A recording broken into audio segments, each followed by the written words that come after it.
Berkibarlah bendera negeriku, berkibarlah engkau di dadaku, tunjukkanlah kepada dunia. Karena mengejar praktisnya itu, mereka sudah mulai menggunakan itu di tempat-tempat perbelanjaan, gitu ya, sudah bisa menggunakan transaksi cashless, gitu ya, nggak perlu kita pakai uang yang tunai secara fisik, begitu ya. Teknologinya bisa digunakan, itu adalah misalnya QRIS, misalnya gitu, mungkin di pusat-pusat perbelanjaan modern atau semi modern atau yang tradisional juga sudah banyak yang menggunakan itu sekarang. Resto-resto itu sudah banyak yang menggunakan transaksi cashless. Itu artinya apa? Artinya percaya. Jadi masyarakat kita sudah percaya. Nanti kita masuk ke dunia pendidikan juga sangat percaya dengan itu, gitu.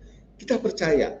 Jadi teknologi digital ini sudah dipercaya oleh masyarakat kita untuk membantu kehidupan pekerjaan sehari-hari, untuk membantu pekerjaan sehari-hari. Tetapi yang paling penting sebenarnya adalah di balik kemudahan itu, di balik kecepatan itu, di balik kemurahan itu, itu justru di sana akan semakin tidak aman, gitu ya. Saya yakin Bapak Ibu sekalian sering atau pernah lah menerima WhatsApp atau link-link yang intinya penipuan. Nah, itu tandanya apa? Di ruang sana juga banyak orang-orang yang memanfaatkan teknologi digital ini untuk kejahatan, gitu kan. Ini yang sekarang sedang naik daun adalah undangan-undangan pengantin menggunakan link, ya itu ya. Kalau kita ngeklik link undangan itu kita akan semua kena, begitu ya. Nah itu artinya apa? Artinya teknologi digital digunakan untuk kejahatan cybercrime. Di sana berlomba-lomba nih, bagaimana cara mempersuasi, bagaimana cara masuk ke ruang pribadi manusia, begitu ya. Kalau saya misalnya menerima undangan dari teman saya, pasti akan saya buka, kan seperti itu. Nah ini namanya pengelabuan ya, pengelabuan dengan teknologi digital. Nah oleh karena itu yang namanya budaya digital, keamanan digital, kecakapan digital, dan itu harus kita miliki. Nah, semacam itu. Itu sebenarnya fenomena di ruang digital kita. Dilanjut, Bu. Lanjut. Nah, nih kondisi di Indonesia tadi sudah saya sebut sedikit. Nah, dari 204 ya, dari 204 205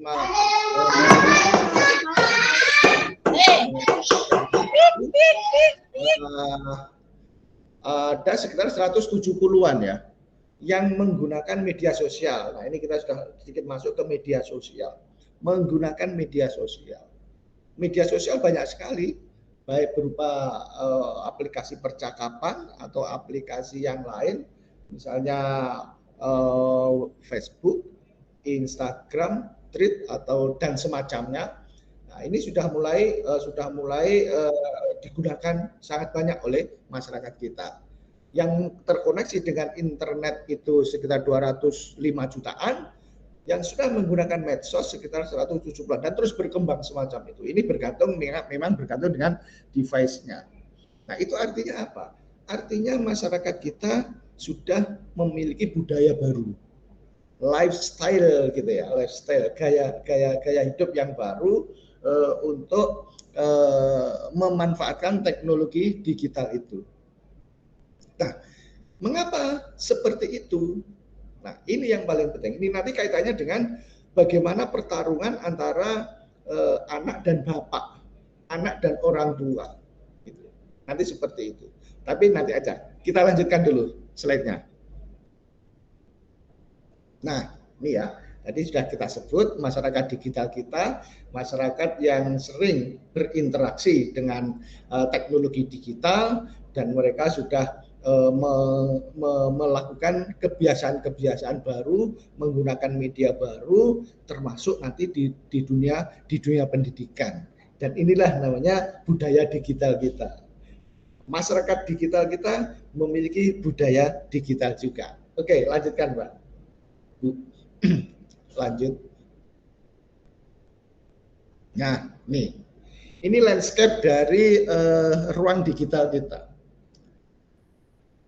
Manuel Castle itu membaginya menjadi 3, yaitu ada digital citizenship, ada digital lifestyle, dan digital commerce.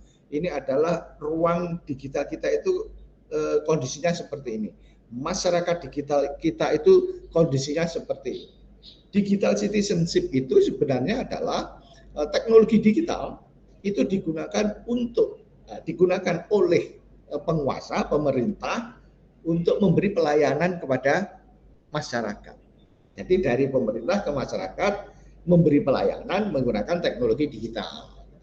Dan sebaliknya, masyarakat berkontribusi kepada pemerintah menggunakan teknologi digital. Nah, kita masih ingat kan yang namanya kasus apa itu ya kemarin di Lampung kalau tidak salah, ada yang jalannya rusak ya kan, diunggah lalu akhirnya diperbaiki.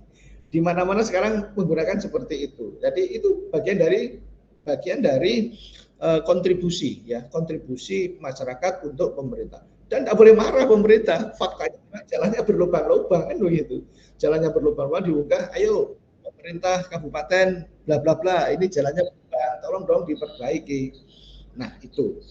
Kemudian ada KTP, kalau pelayanan KTP itu sekarang sudah elektronik, itu juga sudah oke. Proses melayani juga menggunakan sistem digital dan semacamnya. Itu bagian dari digital citizenship, melayani masyarakat dengan teknologi digital. Lalu digital lifestyle. Nah, ini digital lifestyle ini adalah bagian dari gaya hidup kita sekarang. Kita mau ke dokter sekarang tidak perlu lagi berjalan ke dokter. Ada aplikasi kan Bapak Ibu ya, ada aplikasi dan itu sangat cepat juga. Ada aplikasi konsultasi, ya semuanya berbayar mungkin begitu ya. Cara membeli obat pun juga sudah tidak perlu ke apotek, di situ juga tersedia. Nanti akan ada sendiri di rumah, ketok-ketok pintu atau pagar gitu ya. Paket kan begitu kan. Nah itu tandanya ada ekosistem ekonomi antara ekspedisi dengan aplikasi itu, dengan toko itu. Jadi kita dimanjakan benar. Kita di rumah saja leyeh-leyeh, walaupun sakit nanti konsultasi ke dokter sambil rebahan, obatnya juga datang sendiri. Nah itu gaya hidup kita sekarang. Kalau mau ke mall atau ke pasar nggak perlu membawa kendaraan sendiri, tinggal klik aplikasi transportasi, kita sudah dijemput dan diantarkan ke sana. Sangat mudah begitu ya. Nah ini digital commerce yang ketiga. Nah teknologi digital untuk kegiatan ekonomi. Bapak Ibu sekalian, sekarang untuk mendapatkan atau menjadi pengusaha itu tidak perlu membuat produk sendiri. Contoh, kita tidak punya apa-apa nih, tapi kita bisa memanfaatkan teknologi digital untuk itu. Bagaimana caranya? Oke, kita menjadi reseller. Nah, reseller. Loh, jangan kira reseller ini kecil-kecilan. Reseller ini sekarang jadi booming sekali dan siapapun bisa melakukan itu asal terhubung dengan internet, asal terkoneksi. Nah, ini asal ada koneksi internet begitu. Yang punya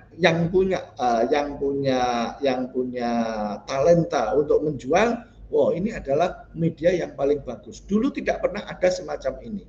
Dulu orang kalau bekerja, kalau berusaha ya harus punya produksi, harus punya barang. Sekarang tidak perlu punya barang. Kita bisa menjualkan barang orang lain dengan model reseller. Itu salah satu contoh bagaimana teknologi digital bisa digunakan untuk membangkitkan ekonomi gitu. Termasuk juga teknologi digital di dalam bidang ekonomi itu bisa digunakan untuk digital marketing, untuk pemasaran, dan semacamnya. Banyak tool-tool yang bisa digunakan di dalam dunia ekonomi dengan menggunakan teknologi digital. Oke, lanjut. Nah, ini sebenarnya ini agak tertindas. konsep, tipe, dan karakter ini kaitannya dengan media sosial. Tapi yang paling penting adalah konsep dan karakter teknologi itu sendiri. Wabil khusus ini kita ke media sosial. Konsepnya seperti apa? Sebenarnya konsep yang ada dalam teknologi digital ini adalah bagaimana teknologi itu bisa digunakan sebaik-baiknya untuk kepentingan manusia. Kepentingan manusia. Konsepnya seperti itu. Nah, tetapi banyak sekali tipe-tipe. Nah, ini sudah mulai ke tipe. Karena untuk kepentingan manusia, maka tipe-tipenya pun juga berbeda-beda, bermacam-macam. Ini contohnya kita media sosial. Misalnya Facebook ya. Facebook itu tipenya seperti apa nih? Oh, Facebook ini biasanya dimiliki oleh dibuat oleh anggotanya adalah orang-orang yang senior misalnya begitu. Orang yang sudah tua-tua misalnya begitu. Anak-anak muda enggak suka Facebook misalnya seperti itu. Nah, ini kita harus tahu karakter itu. Nanti Bapak Ibu sekalian ketika berada di dunia pendidikan ini juga kita harus tahu nih karakter masing-masing media sosial. Facebook, Instagram, Twitter, Thread atau TikTok atau YouTube. Nah, ini punya punya tipe sendiri-sendiri. Dan nanti larinya dia punya karakter sendiri-sendiri juga gitu loh.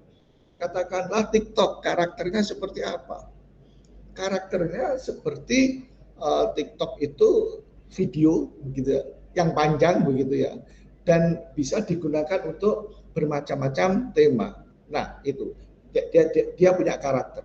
Kalau itu semua kita tarik ke dunia pendidikan, teknologi-teknologi itu di dunia pendidikan, nah tentu kita akan dimudahkan. Tapi agak ribet sedikit, Bu. Agak ribet sedikit. Hadirnya teknologi ini agak ribet. Ribet bagi siapa? Ribet bagi Bapak Ibu guru.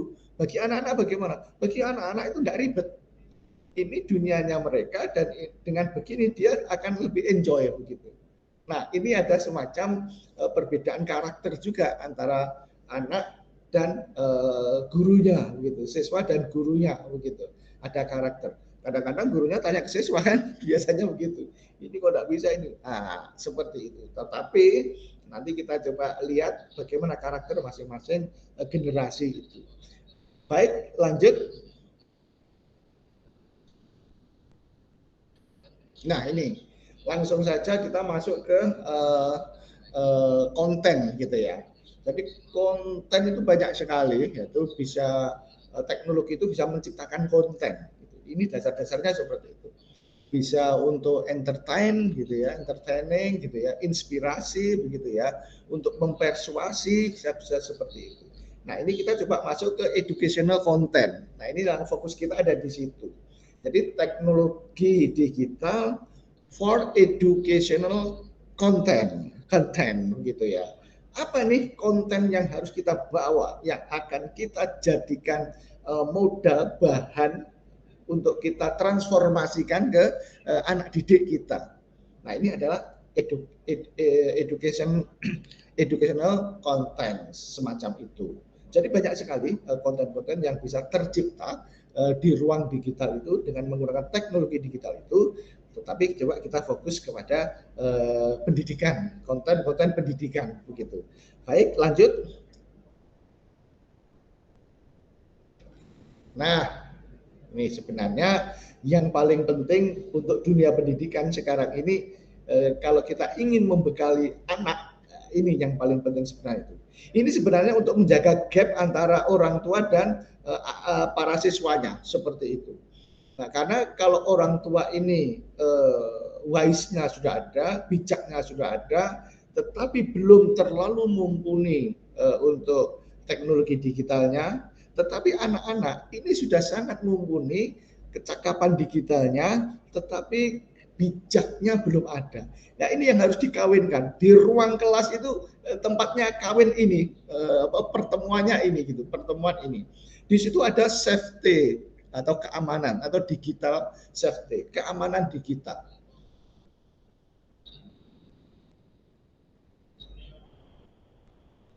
Ah, gitu. Oke. Digital safety gitu ya. Bapak Ibu sekalian, barangkali kita juga bisa lihat bahwa keamanan digital itu sangat penting. Kemudian itulah nanti yang akan memberikan kita menjadi rasa nyaman, dan ini harus tahu gitu, harus kita ketahui itu seperti itu. Saya pikir itu. Kemudian digital skill ini kecakapan. Kemudian digital etik ini bagaimana etika kita dalam bergaul. Kemudian digital culture, bagaimana budaya digital kita. Oke, lanjut Mbak Bu. Nah, ini. Oke ya. Kita lanjutkan sedikit di sini. Ini adalah bagaimana pembagian kondisi masing-masing sehingga mereka memiliki tingkah laku juga yang berbeda-beda. Generasi Z, generasi milenial, generasi X, baby boomers. Nah, ini ketika kita sudah bertemu bersatu dalam ruang pendidikan, maksud saya seperti itu, bisa di ruang kelas dan semacamnya. Nah, itu nanti akan memiliki gaya dan karakter masing-masing. Misalnya generasi Z ya. Generasi Z ini lahir sudah apa ya? Kalau generasi Z ini lahir sudah bisa menggunakan teknologi digital. Sudah langsung tahu dengan internet begitu ya. Kemudian berbeda lagi dengan generasi baby boomers yang mereka harus beradaptasi dulu untuk mengenal internet gitu. Beradaptasinya juga sangat capek kayaknya begitu ya. Kayak para senior itu beradaptasinya sangat capek. Tapi kalau generasi Z ya mereka pasti beradaptasi tetapi dengan gampang karena mereka begitu melek, begitu lahir sudah di era digital begitu. Di era digital. Nah, kemudian antara ini ya milenial dan generasi X ini kan sudah gitu ya. Baik. Milenial dan generasi X ada beberapa hal yang berbeda begitu ya. Nah, di situ kita tidak bisa membedakan keduanya, tidak bisa membedakan ya karena memang berbeda begitu. Keduanya sama-sama saling beradaptasi dengan teknologi digital dengan sangat keras begitu. Tapi keduanya juga sama-sama memiliki sesuatu kesulitan masing-masing. Tapi pada intinya generasi milenial akan lebih cepat daripada generasi X misalnya begitu. Generasi X akan lebih cepat lagi daripada generasi boomers. Yang paling cepat siapa? Generasi Z. Nah, seperti itu. Nah, ini kaitannya nanti di dalam kelas ini anak-anak ini generasi apa nih? Nah, saya pikir ini generasi yang paling paling muda begitu ya. Generasi Z lah misalnya begitu. Nah, ini bagaimana perilaku, tingkah laku semuanya yang akan dihadapi oleh Bapak Ibu sekalian. Perilaku. Oke, lanjut. Nah, ini kita kaitannya dengan media digital. Media digital, teknologi digital, di situ ada transformasi. Nah, ini yang paling penting ketika kita berada di ruang digital, di dunia pendidikan memerlukan ini. Di situ ada secara nasional memang ada transformasi digital, tetapi di dunia pendidikan juga harus ada transformasi digital, gitu ya. Nah, salah satu transformasi digital itu yang bisa kita gunakan adalah salah satu saja misalnya bagaimana kita membuat konten pembelajaran, misalnya begitu ya. Konten untuk pembelajaran, konten untuk menanamkan atau membenamkan ide-ide, gagasan-gagasan, pemahaman-pemahaman kepada anak-anak. Konten. Tadi sudah banyak kita sebut mengenai platform.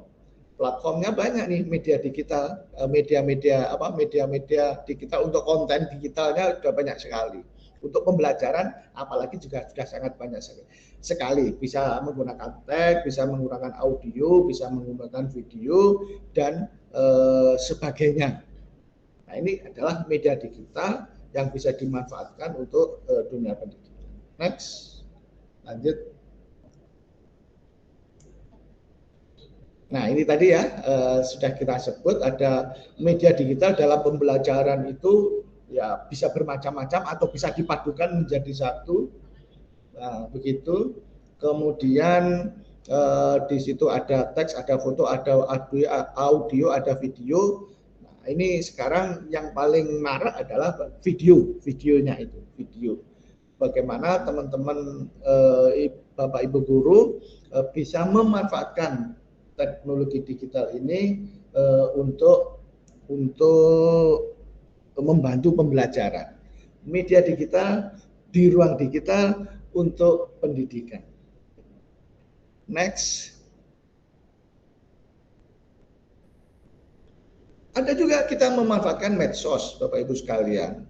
Jadi di alam yang sudah seperti ini, yang paling penting adalah bagaimana memanfaatkan teknologi digital, salah satunya adalah aplikasi medsos untuk membantu dalam belajar, di ruang belajar. Di situ ada Facebook, ada Instagram, Twitter, YouTube, dan semacamnya. Ini bisa kita gunakan. Dan ini sangat memudahkan kita. Begitu ya. Oke, lanjut. Nah, ini bagaimana kita cara menjaga kelas dengan teknologi. Nah, ini umum aja nih, gambaran umum aja. Jadi transformasi digital ini sesuatu yang harus dilakukan, transformasi digital. Tanpa transformasi pendidikan dapat tertinggal jauh. Ya. Tanpa transformasi digital pendidikan bisa tertinggal jauh. Kenapa? Karena eranya sudah era digital, semua serba digital dan setiap hari sudah digital. Teknologi digital ini sudah menjadi sebuah napas ya, napas baru. Setiap kita bernapas, kita butuh udara. Nah, sekarang kita butuh teknologi digital, semua lini. Sehingga apa? Guru harus mampu memanfaatkan teknologi digital untuk menghadirkan pembelajaran yang jauh lebih menarik. Nah, ini jauh lebih menarik. Bagaimana hubungan antara menarik keinginan anak? Ini yang harus dicari. Mungkin di situ Bondo itu ada beberapa sekolah yang mungkin caranya berbeda-beda. Itu tidak masalah. Yang penting menarik sehingga mudah dipahami. Cara yang berbeda-beda itu hanya sebuah cara, tetapi ujungnya adalah bagaimana itu bisa dipahami siswa-siswanya atau anak-anaknya. Nah, itu ya. Jadi bagaimana kelas kita agar terjaga dengan teknologi digital yang sudah merasuk ke semua lini secara masif ini. Baik, slide selanjutnya. Nah, ini mungkin slide yang terakhir ya. Jadi teknologi digital itu untuk membantu dunia pendidikan bisa dimanfaatkan dengan berbagai cara. Misalnya kalau kita berada di ruang kelas, ya pembelajaran menggunakan teknologi digital. Nah, Bapak Ibu saya pikir sudah begitu mumpuni ya. Bagaimana saya harus mengajarkan ini dengan cara ini. Misalnya saya mengajarkan misalnya perkebunan. Perkebunan itu apa kalau di dunia anak-anak SMA? Biologi misalnya begitu. Biologi itu di situ ada yang namanya misalnya jantung. Jantung itu seperti ini. Nah, kita tidak mungkin lah yang namanya membelah jantung manusia. Tetapi di sini kita bisa menghadirkan video tentang jantung misalnya begitu. Video tentang jantung. Bagian-bagian jantung. Nah, ini visualisasi ini bisa membantu pemahaman siswa. Kemudian juga bisa dimanfaatkan di ruang perpustakaan. Perpustakaan menjadi secara bisa dilakukan secara online begitu, dan semuanya bisa mengakses dari mana, kapan saja bisa diakses. Ini adalah bagian-bagian penting sebenarnya dalam dunia pendidikan untuk mengakses. Tapi perpustakaan sekarang sudah digantikan oleh Google Search Engine. Jadi di situ kita mau mencari apa, kita bisa mendapatkannya. Tapi perpustakaan di sekolah, perpustakaan di kampus adalah bagian juga dari apa yang kita harapkan sebagai transformasi digital. Bisa diakses secara online. Yang paling penting adalah bagaimana bisa diakses secara online. Itu kita memanfaatkan teknologi digital untuk perpustakaan. Lalu untuk sistem manajemen sekolah, oh ini penting sekali, semua serba digital. Misalnya nih sistem keuangan atas nama misalnya siswa kelas 12 atau kelas 11 atas nama Anita misalnya begitu. Nomor induknya sekian bla bla bla bla. Ini sudah terinput di dalam sistem sehingga ketika misalnya ada iuran apa, misalnya ada iuran nih, ada pembayaran apa, oh ternyata ini belum bayar, oh ini ternyata sudah bayar. Jadi semua bisa terkoneksi dan terinput dengan baik begitu ya. Sistem manajemen sekolah itu nanti bagaimana terkoneksi. Tadi dalam revolusi industri yang keempat, kata kuncinya adalah terkoneksi. Juga bisa digunakan untuk konsultasi. Nah itu konsultasi sekarang memang harus dilakukan ini antara guru BK misalnya dengan anak-anak. Tapi kan kita juga bisa memberi fasilitas. Anak-anak yang punya persoalan boleh konsultasi secara online lewat bla bla bla bla. Misalnya begitu kan. Nah, itu seperti itu. Juga ini semua adalah bagian dari pengembangan. Untuk inovasi itu membangkitkan sesuatu yang belum ada. Mengadakan sesuatu yang belum ada. Apa ya yang belum ada di sekolah-sekolah itu? Lalu kita berupaya memeras otak kita untuk berinovasi. Ayo kita adakan. Misalnya tadi konsultasi BK belum ada nih yang online. Ayo kita bikin online. Namanya ini inovasi. Lalu ditambahi kalau sudah berinovasi bisa kita bikin kreatif. Bagaimana agar konsultasi itu menyenangkan untuk anak-anak misalnya. Loh penting loh Pak, Bu, konsultasi itu di BK ini justru jantungnya itu di sini kalau menurut saya. Karena karir anak, karakter anak itu nanti kalau benar-benar tidak terkontrol dengan baik, nah ini juga bisa salah pilih jurusan, salah pilih macam-macam lah. Pentingnya bimbingan konseling itu di sini. Nah, lalu lidik itu juga sangat penting. Lidik itu apa? Literasi digital dalam dunia pendidikan memang belum ada mata pelajaran khusus, tetapi ini sangat penting untuk ditanamkan juga. Tadi sudah saya sebut ada 4 pilar itu ya. Ada keamanan digital, ada etika digital, ada budaya digital, dan satunya lagi apa? Keamanan, budaya, etik, sama skill. Nah, skill, kecakapan digital. Ini sangat penting. Karena ini nantilah yang akan menggerakkan ruang kelas itu ya, kecakapan itu bagi Bapak Ibu guru. Nah, larinya kemana? Larinya ke suasana kelas. Ketika semua serba digital gitu ya, suasana kelas ini akan semakin asik. Karena apa? Karena itu sama sesuai keinginan anak-anak. Anak-anak berada di eranya itu gitu. Era digital gitu. Semua serba digital. Waduh, lah nanti anak-anak kan pakai handphone semua. Loh, ya enggak apa-apa. Ada saatnya kita pakai handphone, ada saatnya kita tidak pakai handphone, ada saatnya handphone ditaruh di dalam kelas, di dalam tas dan dikunci tidak boleh keluar, ada saatnya kita menggunakan handphone untuk kepentingan belajar. Sehingga apa? Sehingga semuanya menjadi murah, mudah, dan cepat. Anak-anak sekarang kita coba cari buku ini. Wah, langsung cepat, anak-anak itu pinter. Searching. Nah, itulah akhirnya terjadi yang namanya transformasi digital untuk pendidikan.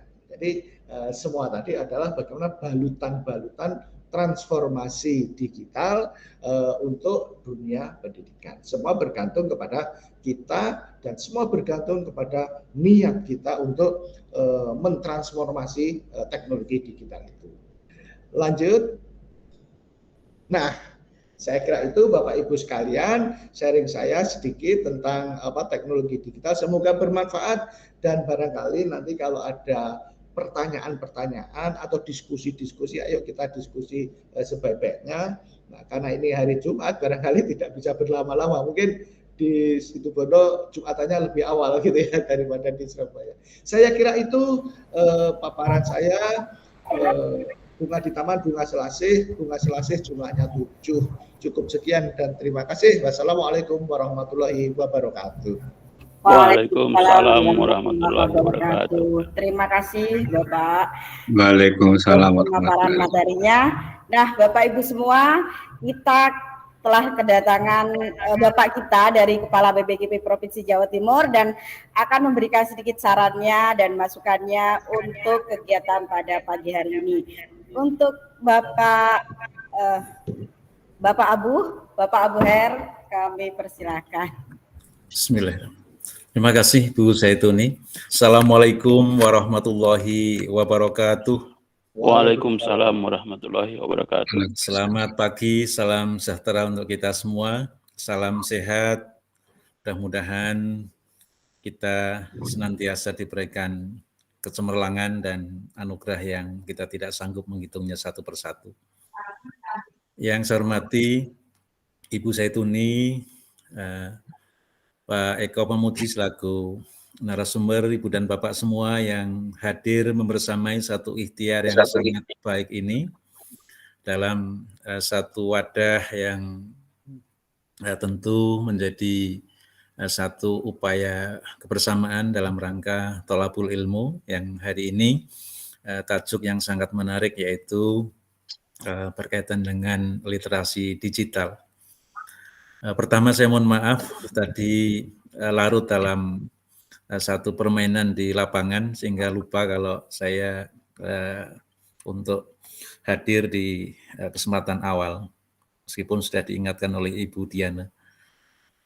Pertama, mari kita bersyukur dalam satu frekuensi yang sama. Hari ini kita memaknai satu perubahan zaman yang tadi para narasumber sudah menyampaikan. Pak Eko dengan paparan saya ikut di beberapa slide tadi mengingatkan kembali bahwa kita sedang berada di sebuah zaman yang sangat cepat perubahannya. Dan sekaligus saya memperkenalkan diri, saya lahir menurut klasifikasi yang disampaikan Pak Eko tadi. Saya lahir di awal generasi X, ya. Saya lahir tahun 1966.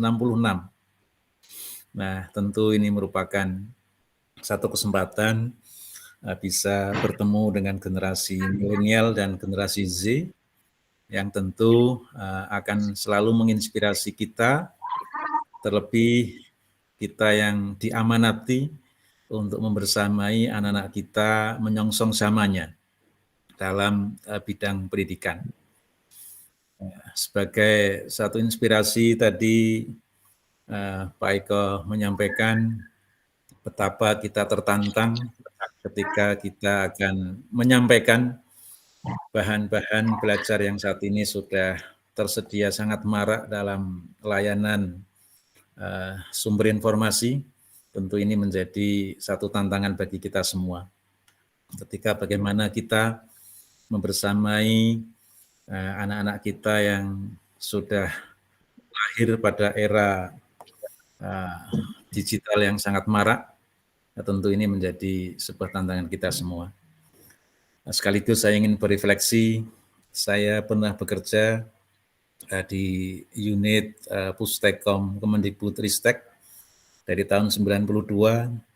Dulu ketika belajar video itu masih pakai pita kaset yang tebal, dan ketika editing itu ketika ada kesalahan harus mengulang kembali, berbeda dengan sekarang video sangat mudah untuk bisa dikelola dan sangat banyak ragam aplikasi untuk mengedit video itu sendiri. Maka melimpahnya sumber-sumber aplikasi media saat ini merupakan barang yang sangat berharga bagi kita yang akan mengemas substansi konten-konten pembelajaran yang dulu tidak mungkin dengan teknologi informasi menjadi mungkin. Ketika rumus-rumus kimia dulu kita hafal dengan sejumlah media tertentu, saat ini mungkin dengan animasi itu juga akan memudahkan. Demikian pula konteks dan struktur dan materi-materi lain, apakah materi yang berkaitan dengan eksakta maupun ilmu sosial, tentu kehadiran media ini menjadi bagian kabar baik bagi kita semua. Kemudian Bapak yang saya hormati, pada konsep pengembangan kompetensi kita di guru dan tenaga pendidikan, kita tentu akan senantiasa mendayagunakan teknologi informasi dan komunikasi ini sebagai salah satu pemungkin di dalam mendeliver konten dan substansi pembelajaran. Terima kasih pada forum Ngopi Aks ini yang senantiasa menginspirasi kita, khususnya di Provinsi Jawa Timur. Dari Situbondo tentu ini menjadi kabar baik untuk kawan-kawan di kabupaten kota yang lain. Terima kasih pada Bapak Ibu dan para narasumber, serta Ibu dan Bapak semua yang akan terus menguatkan bidang pendidikan dengan mendayagunakan teknologi informasi dan komunikasi. Salam sukses dan mari terus kita menyadari bahwa secanggih-canggihnya teknologi tak akan sanggup menggantikan peran kita sebagai pendidik. Maka sentuhan-sentuhan secara jasmani dan rohani untuk anak-anak kita tentu menjadi satu perpaduan yang harmoni. Tadi yang sangat menarik, kapan saatnya HP dimanfaatkan di kelas, kapan saatnya HP akan kita simpan, dan kapan ada waktu tersendiri di rumah barangkali ada HP yang harus diletakkan dan tidak berbunyi untuk keperluan komunikasi antar anggota keluarga. Demikian, mohon maaf sekali lagi, dan mudah-mudahan forum ini menjadi forum yang barokah, terlebih di hari Jumat yang sangat indah ini. Demikian, Assalamualaikum warahmatullahi wabarakatuh. Waalaikumsalam warahmatullahi wabarakatuh. Terima kasih Bapak telah berkenan memberikan sambutannya dan sarannya kepada di dalam kegiatan ini, dan beliau Bapak Ibu senantiasa mendampingi kami di dalam setiap kegiatan. Sesibuk apapun, beliau akan selalu hadir ketika kami undang. Terima kasih Bapak Ibu. Dan Sami-sami Bu Zaituni. Untuk selanjutnya, marilah kita sesi tanya jawab. Saya berikan waktu untuk Bapak Ibu yang masih punya unek-unek bertanya tentang apa sih hubungannya pendidikan dengan digitalisasi, begitu. Silakan Bapak Ibu.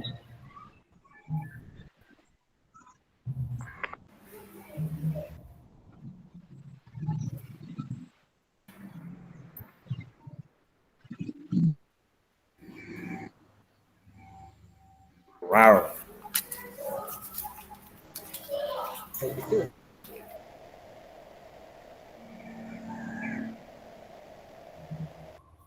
Saya bacakan yang raise hand dulu ya. Bapak Mustafa, silakan. Pada Bapak Mustafa mungkin ada yang ingin ditanyakan.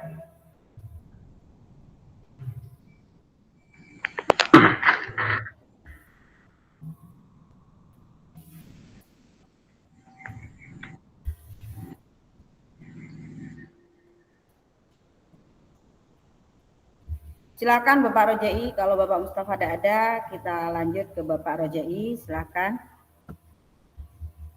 Ya, baik, terima kasih Bu. Sebelumnya, Bismillahirrahmanirrahim. Assalamualaikum warahmatullahi wabarakatuh. Waalaikumsalam warahmatullahi wabarakatuh. Mohon izin Bapak dan Ibu, Kopi Aksi, saya minta ilmunya. Saya Rojai dari Provinsi Lampung sebenarnya. Saya tertarik sekali, bahkan saya sering memperhatikan di Kopi Aksi, luar biasa kawan-kawan di Jawa Timur, Bu ya. Benar Pak. Ya, sangat antusias betul kalau Kopi Aksi sedang ada acara berbagi seperti ini atau dapat ilmu seperti ini. Nah begini Pak, tadi saya belum sempat dari awal ikut daripada materi, cuman yang jelas saat ini saya itu juga sedang ada program mata pelajaran saya sejarah, namanya program saya itu Murid Digital Pak dan Bu.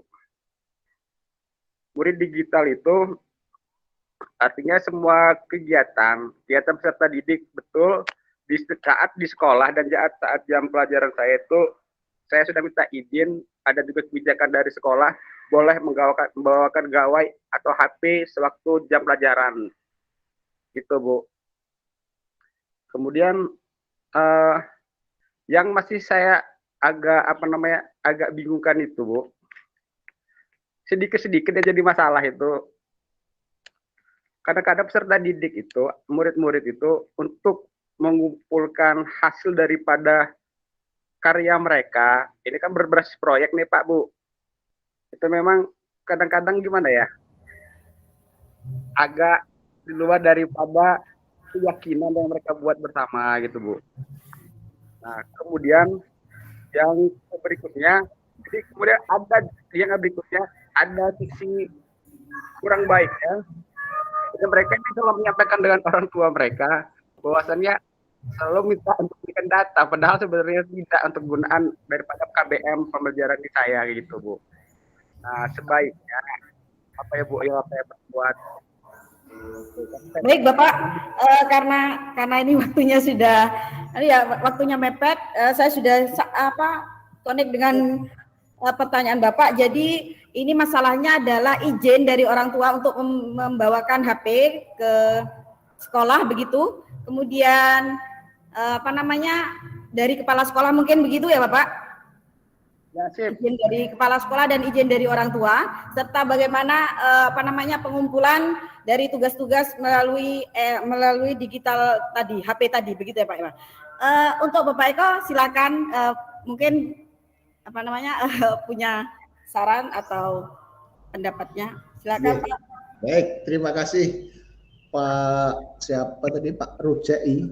Pak Jai. Ya, pertanyaannya itu luar biasa dan saya berpikir banyak sekali hal-hal yang seperti dialami oleh Pak Jai tadi. Di mana-mana seperti itu. Jadi saya menyebutnya itu ada kesenjangan di situ.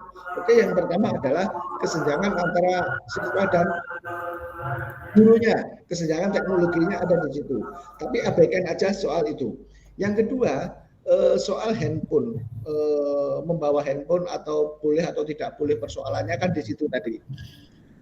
Saya menyarankan handphone itu boleh dibawa, tetapi penggunaannya diatur oleh sekolah.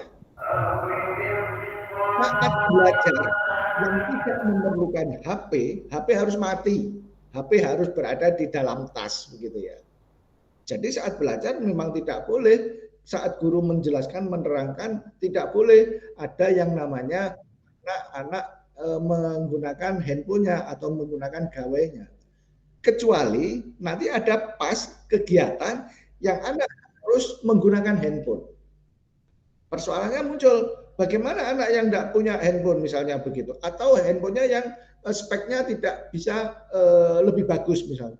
Nah ini kan persoalan sendiri begitu. Nah oleh karena itu yang tahu karakteristik situasi kelas adalah para ibu guru atau bapak ibu guru di sana. Kapan anak-anak itu boleh menggunakan handphone dan kapan tidak boleh menggunakan handphone. Sebagai alat komunikasi, saya sebenarnya sangat senang ketika anak-anak itu membawa handphone. Ini untuk alat komunikasi. Yang kedua juga handphone sebagai alat belajar, begitu ya. Kapan digunakan, kapan tidak digunakan. Dan ini harus tegas dan disiplin di sekolah. Nah, saya kira itu. Terus pertanyaan yang ketiga, apa ya tadi ya Bu Zaituni ya? Yang ketiga tadi apa coba? Yang ketiga Bu Zaitun apa tadi pertanyaannya Pak Jai? Yang ketiga apa pertanyaan tadi? Oh ya Pak, yang tiga adalah bagaimana solusinya mendapatkan restu atau izin dari kepala sekolah, begitu sepertinya Pak. Oh gitu. Jadi itu tadi yang saya sampaikan, anak-anak boleh silakan membawa handphone, tetapi disiplinnya harus tetap dijaga. Ketika sudah sampai kelas, kapan boleh memakai handphone dan kapan boleh tidak memakai handphone. Nah ini sangat penting untuk membangun disiplin anak. Saya berpikir ini tidak boleh anak dilepaskan dari handphone, itu tidak boleh ketika eranya sudah seperti ini. Biarlah mereka menggunakan alat itu untuk berinteraksi dengan siapapun, menggunakan alat itu untuk belajar, menggunakan alat itu untuk hal-hal yang lain yang positif, bukan hal-hal yang negatif. Izin dari kepala sekolah atau dari orang tua atau dari siapa, itu adalah bagian dari bentuk pendisiplinan. Anak-anak, ini kita sudah mulai belajar, semua handphone harus masuk tas misalnya. Aduh, misalnya begitu. Jadi ada negosiasi, ada embargo di situ. Saya kira itu Bu Zaitun. Terima kasih Bapak. Bagaimana Bapak Rojai? Jadi bagaimana kita pintar-pintarnya sebagai guru yang mengetahui karakteristik keadaan siswa kita dan bagaimana di kelas kita, begitu. Jawaban dari Bapak Eko. Kalau hal semacam itu saya kira semua Pak di Indonesia tuh seperti itu. Betul, tidak semua guru dan sekolah mendukung digitalisasi. Begitu ya, yang namanya HP memang banyak kepala sekolah yang tidak setuju. Itu kira-kira begitu. Di sekolah saya pun juga seperti itu Pak. Ya, makanya disesuaikan dengan sekolah masing-masing aja enggak apa-apa. Yang penting pendisiplinan. Betul Pak, ya. Terima kasih Bapak Ibu semua, terima kasih Pak Eko telah memberikan telah menyampaikan pemaparan materinya, dan terima kasih juga Bapak Ibu semua karena waktunya ini sudah mepet, mungkin Pak Eko mau ke masjid dan teman-teman yang lain juga, ya. Dan saya akan tutup acara ini dengan bacaan alhamdulillahirobbilalamin. Terima kasih Bapak Abu yang telah mendampingi saya dan teman-teman semua. Wassalamualaikum warahmatullahi wabarakatuh. Waalaikumsalam warahmatullahi wabarakatuh. Waalaikumsalam warahmatullahi wabarakatuh. Terima kasih semuanya. Assalamualaikum. Salam.